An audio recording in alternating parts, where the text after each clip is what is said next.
మీ business ఏదైనా మీ ఊర్లో promotion చేయాలంటే అది సుమన్ టీవీతోనే సాధ్యం. ఇప్పుడే సంప్రదించండి. భద్రాచలం వద్ద గోదావరి మూడో ప్రమాద హెచ్చరిక దగ్గరలో ఉంది. మనం చూస్తున్నాం నిండు గోదావరి. భద్రాచలం వద్ద నిండు గోదావరి మనకి కనిపిస్తుంది. మనం బ్రిడ్జి పూర్తిగా గోదావరి బ్రిడ్జి కూడా దాదాపు దగ్గరలో వచ్చిన సందర్భం మనకి కనిపిస్తుంది. నిండు గోదావరిని మనం భద్రాచలం వద్ద చూస్తున్నాము. అయితే మనం భద్రాచలం గోదావరి సామాన్య మానవుడికి అర్థమయ్యేలా చెప్పే ప్రయత్నం చేస్తాను.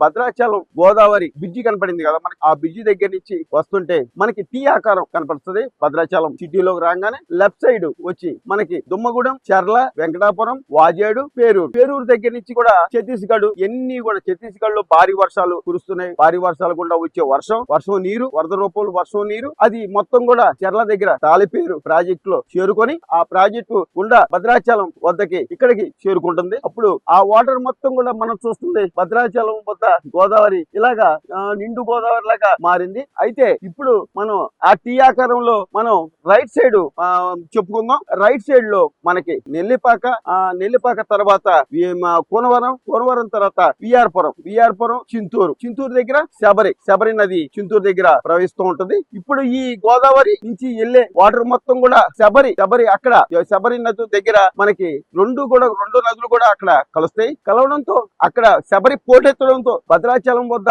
గోదావరి పెరిగే అవకాశం కూడా ఉంటది. అయితే శబరి దగ్గర నుంచి కూడా పోలవరం ప్రాజెక్టుకి ఏదైతే గోదావరి చేరుకుంటది. అయితే పోలవరం ప్రాజెక్ట్ నుంచి సముద్రంలో కలిసిపోద్ది. ఇది గోదావరి పరిస్థితి. అయితే ఇప్పుడు గోదావరి ఇక్కడ భద్రాచలంలో మూడో ప్రమాదం హెచ్చరికనికి దగ్గరలో ఉంది కాబట్టి అసలు సిపిఎం పార్టీ నాయకులు ఉన్నారు. మీరు సార్ మూడో లెవెల్ ఇక్కడ వచ్చే అవకాశం ఉంది. అంటే ప్రజలకు ఏం కావాలని కోరుకుంటారు? గోదావరి మూడో ప్రమాద హెచ్చరిక చెరువులో ఉంది. ఇవాళ చూసుకుంటే భద్రాచలం డివిజన్ లో గోదావరి పరివాహ ప్రాంతంలో ఉన్నటువంటి గ్రామాలన్నీ కూడా ఈ రోజు ముంపు గురవుతున్నటువంటి పరిస్థితి కనబడతా ఉంది. ప్రధానంగా పేరూరు నుంచి మొదలుకొని ఇటు కోనవరం దాకా ఇవాళ అదే పరిస్థితి ఉంది. ప్రధానంగా పోలవరం ప్రాజెక్టు నిర్మాణం వల్ల అక్కడ కడుతున్నటువంటి ఏదైతే కాపర్ డ్యామ్ కానివ్వండి, పోలవరం డ్యామ్ కానీ ఉందో దాని బ్యాక్ వాటర్ తోటి వాళ్ళు చాలా ముంపు ఎక్కువ జరిగే పరిస్థితి కూడా కనబడతా ఉంది. ఎందుకంటే ఇంతకుముందు ఇదే లెవెల్ 52 దాటింది అంటే ఇగో ఇంతవరకు మునుగుతుంది అని అంచనా ఉంది. కానీ వాళ్ళ అంచనాలు తారుమారు అవుతున్న పరిస్థితి కనబడతా ఉంది. ఇంతకుముందు 55 అడుగులు వచ్చినా మునగనటువంటి గ్రామాలు ఇవాళ 45 అడుగులు వస్తేనే మునిగిపోయే పరిస్థితి కనబడతా ఉంది. కారణం ఏంటంటే పోలవరం బ్యాక్ వాటర్ యొక్క ప్రభావం ఇవాళ చాలా స్పష్టంగా ఈ ప్రాంతం మీద కనబడతా ఉన్న పరిస్థితి మనకు కనబడుతుంది.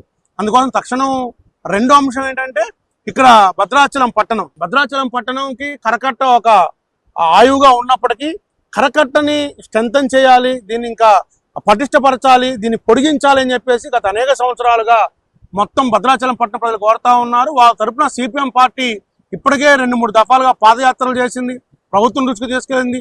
గతంలో ఉన్నటువంటి బీఆర్ఎస్ ప్రభుత్వం ఇంకేముంది మేము 1000 కోట్లు నిధులు మంజూరు చేస్తున్నామని చెప్పింది. ఇప్పుడు వచ్చిన కాంగ్రెస్ ప్రభుత్వం కూడా దీని బాధ్యత మాది, భద్రాచలం పట్టణం ముంపు కాకుండా ఈ ప్రాంతాన్ని కాపాడుతాము, కరకట్టని మేము బాగు చేస్తామని చెప్పారు. 7 నెలలు అవుతా ఉంది, మళ్ళీ గోదావరి వచ్చి కనబడుతుంది. ఇంతమంది దీని మీద ఏమీ శ్రద్ధ చూపించట్లేదు.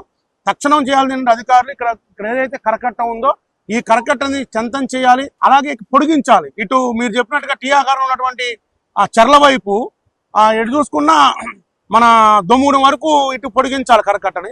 అలాగే ఇటువైపు నెల్లిపాక వరకు పొడిగించాల్సిన అవసరం ఉంది. అవతల బూరంపాడు వైపు కూడా పొడిగించాలి. ఆ రకంగా రెండు వైపులా గోదావరి కట్టగలిగితే కొంత ఈ ప్రాంతం ముంపు గురి కాకుండా ఉండేదానికి అవకాశం ఉంటుంది.